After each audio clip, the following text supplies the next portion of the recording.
Transfer window Europe की भली खत्म हो गई हो, लेकिन टर्किश ट्रांसफर विंडो अभी भी ओपन है।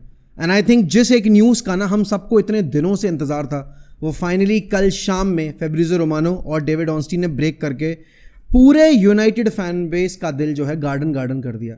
अब देखो, कहने वाली बात नहीं है, सबको समझ में आ ही गया होगा कि मैं किस बारे में बात कर रहा हूँ, किस प्लेयर के बारे में यहाँ पर डिस्कशन होने वाला है।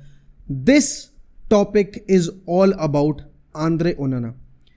रिमेंबर द ईयर जब हम यहाँ पर डेविड डिया को नया कॉन्ट्रैक्ट दे रहे थे और फिर हमने एरिक टेन हैग के कहने पे वो कॉन्ट्रैक्ट टेबल से हटा दिया, ये सोचकर कि शायद डेविड डिया से मूव ऑन करने का वक्त आ गया और 2 नंबर 1 रखने का कोई फायदा नहीं है, बिकॉज जिस कीपर को हम लेकर आ रहे हैं वो चैंपियंस लीग फाइनल खेल के आ रहा है, चैंपियंस लीग फाइनल में ऑलमोस्ट मैच विनिंग परफॉर्मेंस देकर आ रहा है। He was the best goalkeeper उस चैंपियंस लीग कैंपेन का। बट रियलिटी जब आंखों के सामने आई, वो बंदा जब हमारे लिए खेला और उसने इकलौते अपने दम पे हमें चैंपियंस लीग से बाहर करवा दिया, even after scoring 15 goals in that group stage, क्योंकि उस टाइम पे ग्रुप स्टेज हुआ करते थे। अभी ये सब जो भी नए चौथ भांगड़े हैं वो लास्ट ईयर से होने शुरू हुए हैं। तो आंद्रे ओनाना के जितने भी यहाँ पर सपोर्टर्स थे, मुझ जैसे यहाँ पर जो बहुत ही होपफुल थे कि भाई ये बंदा आएगा, टीम के ओवरऑल सेटअप को इंप्रूव करेगा, बिल्डअप फ्रॉम द बैक में, पासिंग में, डिस्ट्रीब्यूशन में, स्वीपर कीपर एबिलिटीज़ में, हर चीज़ में यहाँ पर आंद्रे ओनाना ने यूनाइटेड फैन बेस को डिसअपॉइंट किया। एंड फिर एक पॉइंट ऑफ टाइम के बाद लगने लगा कि यार क्या डेविड डिया से मूव ऑन करके गलती की। लेकिन देखो, चीज़ वो भी ज़रूरी थी, लेकिन मैं जिस बारे में बात कर रहा हूँ और क्यों यहाँ पर अब आंद्रे ओनाना के सरदर्दी जो हमारे सर पे लदी हुई थी वो ख़त्म होती दिखाई दे रही है, उसका रीज़न बताता हूँ। और उसका रीज़न है ये, Andre Onana open to joining Trabzonspor and waiting to review contract proposal move from United. Trabzonspor wants 29-year-old goalkeeper available for the next game against Fenerbahce on 14 September. Deal with United, season long loan, no fee और buy option। यहीं पे आपके ये news break सबसे पहले की थी फैब्रिज़ियो Romano ने, जहाँ पर उन्होंने बताया था कि भाई club to club verbal agreement हो चुका है, बस अब आंद्रे ओनाना की हामी भरने की देरी है। और फिर डेविड ऑर्नस्टीन ने वो चीज़ कंफर्म करके ये भी बता दिया कि हाँ, Andre Onana is open to the move. अब इसमें तो कोई दो राय वाली बात है ही नहीं that Andre Onana is not in the long term plan of Ruben Amorim. Ruben Amorim चाहे 10 महीने रुके, चाहे 10 साल रुके, he doesn't see Andre Onana as a suitable goalkeeper for his system. क्योंकि अगर आप देखोगे 3 प्रीमियर लीग गेम्स खेले यूनाइटेड ने, तीनों में गोलकीपिंग कोई बहुत ही ज़्यादा अच्छी नहीं रही है, because Bayindir has been at fault and Bayindir hasn't delivered to the expected level जो हम अपने कीपर से सोच के रखते हैं। बट यहाँ पर उन्होंने उतना किया जितना आंद्रे ओनाना नहीं कर रहे थे अकॉर्डिंग टू रूबन एमरिम। तो यहाँ पर एक चीज़ तो क्लियर थी, इकलौता कैराबो कप का गेम खेला, वो भी यहाँ पर पेनल्टी शूटआउट में जब गया, पेनल्टी सेव्स हो सकती थी बट हुई नहीं यहाँ पे, और उस वजह से जो रही बची कसर थी आंद्रे ओनाना के एंड से वो भी पूरी हो गई। तो Ruben Amorim has taken the decision that he no longer needs Andre Onana because उन्होंने आपके सैन लेमन्स को साइन कर लिया है। अब ये जो भी सीन क्रिएट हो रहा है ना, उसके बाद सब पूरे फैन बेस में सिर्फ एक सवाल उठ रहा है कि क्या भाई हम यहां पर सैन लेमन्स को स्टार्टिंग के गेम में ही, जो मैनचेस्टर डर्बी है right after the international break, उसमें गोलकीपिंग करते देखेंगे। तो देखो, इस पर मैं अपना ओपिनियन दे देता हूं, फिर बाद में मैं तुम लोगों से एक्सपेक्ट करता हूं कि तुम मुझे कॉमेंट सेक्शन में अपने ओपिनियन बताओ। मेरे अकॉर्डिंग यहां पर सैन लेमन्स शायद यहां पर मैनचेस्टर डर्बी में स्टार्ट नहीं करें और करना भी नहीं चाहिए।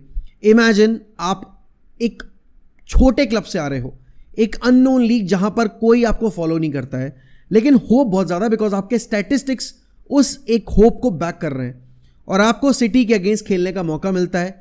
आपका अटैक और सिटी का अटैक ज़मीन आसमान का फ़र्क लेके खड़ा हुआ है। उस बीच में यहाँ पर आपके Omar Marmoush and Erling Haaland जैसे प्लेयर्स आके आपके ऊपर गोल स्कोर कर देते हैं और शायद आपकी हम्बलिंग हो जाती है। तो जो दिन आपकी लाइफ का सबसे इंपॉर्टेंट दिन होना चाहिए था, जो आपके यूनाइटेड करियर का सबसे ब्राइटेस्ट डे होना चाहिए था, वो आपके करियर का डार्केस्ट डे बन जाता है, क्योंकि फैन बेस आपको फिर उसी तराजू में तोलेगा जिस तराजू में उन्होंने आपके आंद्रे ओनाना और आपके बाइंदीर को तोला। तो देखो यार, for the betterment of the club and for a better future of Senne Lammens and for United, I would not want United and Ruben Amorim to force San Lemons in a position where he might face the highest of the scrutinies। क्योंकि यहाँ पर media तैयार बैठी है कि भाई एक unproven goalkeeper को इन्होंने साइन किया है and they are letting go of Andre Onana, तो यहाँ पर is this going to make sense? तो मेरा तो यही ओपिनियन है कि भाई चेल्सी वाले गेम में we can try and we can give the opportunity to Senne Lammens as the number 1 choice. अभी तो क्योंकि आपने तीनों मैचेस में प्रीमियर लीग के बाइंदीर को मौका दिया है, so Bayindir is ready. And let me make this very clear, यही सेम बाइंदीर को आपके कप कॉम्पिटिशंस में भी मौका नहीं मिल रहा था अंडर एरिक टेन हैग, जबकि अंडर एरिक टेन हैग ही बाइंदीर की साइनिंग हुई थी। तो दैट रियली टेल्स यू कि भाई मैनेजर टू मैनेजर कितना ज़्यादा वेरी करता है डिसीजन मेकिंग। और यहाँ पर फेवरेटिज्म का कोई केस भी नहीं है, यहाँ पर इट्स ऑल अबाउट कि मैनेजर किस कीपर को, किस प्लेयर को ज़्यादा अपने प्लान में, अपने सिस्टम में फिट होता देख रहा है। और कहीं ना कहीं वो आंद्रे ओनाना डेफिनेटली नहीं है। इस डील में देखो हमें पैसा तो कुछ नहीं मिलने वाला, ऑब्वियस सी बात है, बट एक चीज़ जो यूनाइटेड को एक मतलब ब्रेथ ऑफ फ्रेश एयर जो होता है ना, वो मिल सकती है। दैट इज़ कि उनको वेजेस जो है आंद्रे ओनाना के, those wages are 120 pounds per week, वो फ्री होते दिखाई दे रहे हैं, because Trabzonspor will be covering the entire salary आपके ओनाना की। यूनाइटेड को कोई लोन फी या फिर कोई ऑप्शन टू बाय नहीं इन्फोर्स करने का मौका मिल रहा है, बट स्टिल उनको एक कीपर को निकालने का और दूसरे कीपर को इंटीग्रेट करने का मौका मिल रहा है। इसके बाद तुम सबको पता है भाई, हॉटेस्ट टॉपिक इन टाउन जो बना हुआ है वो यही है कि भाई कोबी मेनो का क्या होगा। याद है ना, कोबी मेनो ने भी 2 दिन पहले स्टोरी डाली थी, एक इंस्टाग्राम पोस्ट डाला था, और उस इंस्टाग्राम पोस्ट पे आपके कोल पार्मर ने कमेंट किया था 3 माई गाय। तो 3 माई गाय का मतलब क्या था? It is free my guy. That means the Chelsea player is trying to send a message that United are keeping their own player as a hostage. That's really not true. आपके कल again United stand ने, जो आपकी community का, मेरी community का, United community का सबसे बड़ा फुटबॉल चैनल है, उन्होंने अपने इंस्टाग्राम पे पोस्ट डाला, इस Kobbie Mainoo recent Insta post a cause of concern or is it just a coincidence that being blown out of proportion. तो यहाँ पर कोबी मेनो ने उस इंस्टाग्राम पोस्ट पे कमेंट किया स्ट्रेच, मतलब people are unnecessarily trying to create a issue out of nothing. And Kobbie Mainoo के according यहाँ पर जो कुछ भी सोशल मीडिया एक्टिविटीज चल रही हैं, इट्स ऑल नॉर्मल, क्योंकि अभी तक जितने भी लिंक्स आ रहे थे that Kobbie Mainoo wants to force a move and he wants to move out because he really thinks that Ruben Amorim won't survive through the entire campaign, through the entire season. So next year he'll be back at United and he'll be integrated in the first team. But देखो सीधी सी साफ बात है, Kobbie Mainoo has the potential to be world class, but he's actually not world class right now. He holds the potential to be world class. I don't think any player in this team can say this कि भाई I do not want to be part of the club because I don't see this club going anywhere, because none of them holds that ceiling अभी इस point of time पे, और the output जो उन्होंने अपने and से दिया है जिस पर वो क्वेश्चन कर पाए। Every player is responsible for the position United are in right now, including Bruno Fernandes, including the manager himself. तो यहाँ पर Kobbie Mainoo, if he really wants to play for United, he needs to fight his way back into the first team. Last year Casemiro was facing the same situation, but Casemiro did one thing and that was work hard in silence, and then your hard work will eventually reflect on the pitch and the manager will notice the difference. तो फिर उसके बाद Casemiro became एक very important part of Ruben Amorim system. Remember the press conference where he said that I don't see Casemiro fitting into my system, and eventually after 1.5 months, Casemiro became one of the key players, the first name on the team sheet after that. So if Kobbie Mainoo really wants to have the brightest career and if he wants a career at United, he needs to pull up his socks and he needs to start performing. देखो भाई, जितनी भी training और जो भी चीज़ें चल रही हैं कोबी मेनो की, आई थिंक वो बहुत ज़रूरी है, बिकॉज अगेन अगर वो किसी भी लेवल पे खेलना चाहते हैं, अगर उनको इंग्लैंड खेलना है तो उनको अपना जो क्लब करियर है पहले वो इंप्रूव करना पड़ेगा। तो आई होप यहाँ पर कोबी स्टेज, एंड कोबी ने जो भी कमेंट किया है, it means that he is focused to get back into the first team, get back into the playing 11, क्योंकि वो वहाँ से फिर उनका रिडेम्पशन आर्क और रोड टू वर्ल्ड कप जो कैंपेन है ना, वो शुरू होगा। लेकिन इस सब के बीच में तुम सबको पता है भाई, मार्कस रैशफोर्ड टू बार्सिलोना जब हुआ था, तो मुझे इस चीज़ का अंदाज़ा कहीं ना कहीं था that he might not be celebrated at Barcelona as much as he thinks he will be. और उसके पीछे का रीज़न ये है कि the level of commitment Barca has in their squad from their academy graduates and even from the signings जो उन्होंने की थी रिसेंटली, मार्कस रैशफोर्ड कहीं ना कहीं वो लैक करते हैं, वो कमिटमेंट, वो हार्ड वर्क और वो फोकस। और ये एक चीज़ है जो अभी एक लेटेस्ट रूमर निकल के आया है दैट हांजी flick has warned Marcus Rashford that he must improve both physically and mentally if he wants to play regularly for Barcelona. Importantly, the club still have faith in the English forward. अब देखो again इतना reliable source नहीं है, but I think some part of this statement is true, because अगर मैं देख रहा हूँ कमिटमेंट लेवल पे, भाई अब रफीनिया के एंड से, कसादो के एंड से, फर्मिन के एंड से, लामीन यमाल के एंड से, पेड्री के एंड से, राइट, जितने भी इनके यंगस्टर्स हैं, not just the academy graduates, but जितने भी इनके यंगस्टर्स हैं, they are highly committed to the project. And Hansi Flick again is a German coach, and German coach यहाँ पे डिसिप्लिन के मामले में बिल्कुल कॉम्प्रोमाइज नहीं करते हैं. We have seen with Ralf Rangnick, we have seen with Jurgen Klopp, we have seen with यहाँ पर आपके थॉमस टूकल एंड ऑल, कि भाई उनको पसंद नहीं है कि उनके सेट किए गए रूल्स एंड रेगुलेशंस के अगेंस्ट जाकर कोई प्लेयर अपना कुछ एक प्रैक्टिस करने की कोशिश कर रहा है. तो यहाँ पर रैशफोर्ड, आई रियली होप, क्योंकि देखो अगेन मुझे रैशफोर्ड से मतलब नहीं है, मुझे वो जो 30.3 मिलियन पाउंड्स मिल सकते हैं यूनाइटेड को अगर बार्सिलोना ये डील परमानेंट करती है, उससे मतलब है. तो भाई Rashford needs to fight his way back. Rashford needs to prove in training sessions that why he is good enough. क्यों यहाँ पर बार्सिलोना ने उसको साइन किया था? बिकॉज देखो ही इज वियरिंग एक बहुत ही लेजेंडरी नंबर 14. आप सबको पता है भाई थेरी ऑनरी का काफ़ी स्पेशल नंबर है. एंड योन क्राइफ जो आर्सेनल में थेरी ऑनरी का था, बारसा में योन क्राइफ का है.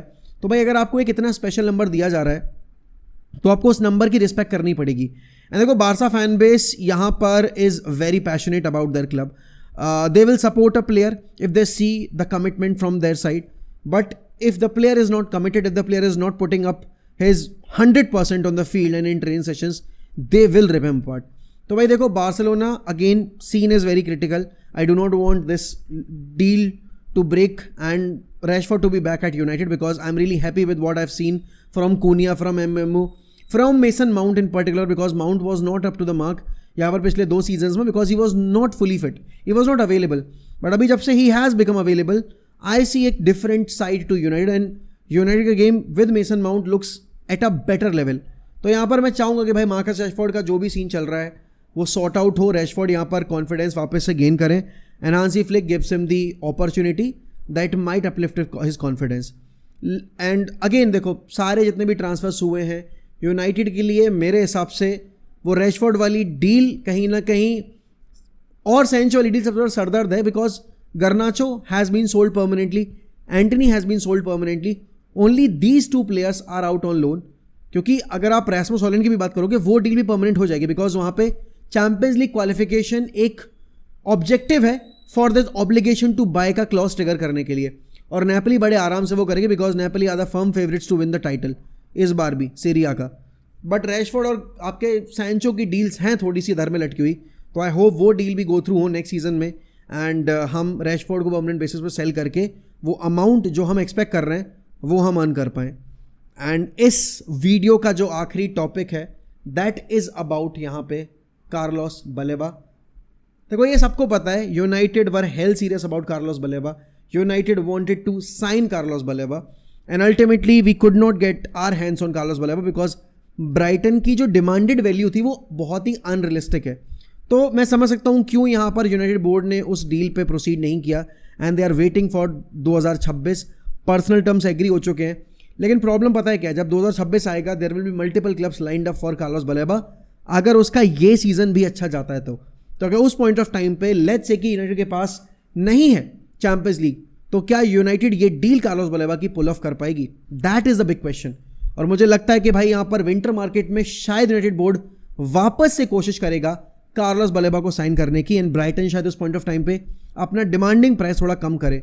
But a whole lot depends on what Carlos Baleba can do from his side, क्योंकि अगेन हमने देखा है वीसा ने फोर्स की मूव, इसाक ने फोर्स की मूव, इवन सेस्को ने भी मल्टीपल ऑफर्स रिजेक्ट किए न्यूकासल के. एंड अगर आप ब्रायन एम्बेमो और कुनिया की बात करोगे, इन्होंने भी अपने रिस्पेक्टिव डील्स पे काफ़ी इन्फ्लुएंस किया यहाँ पर इन ट्रांसफर्स को. तो कार्लोस बलेबा को भी कॉल लेना पड़ेगा if he wants to play for United. When and how he is going to tell Brighton board that I need to leave, I want to leave, this is the amount that you are going to get, I think you should accept the price tag.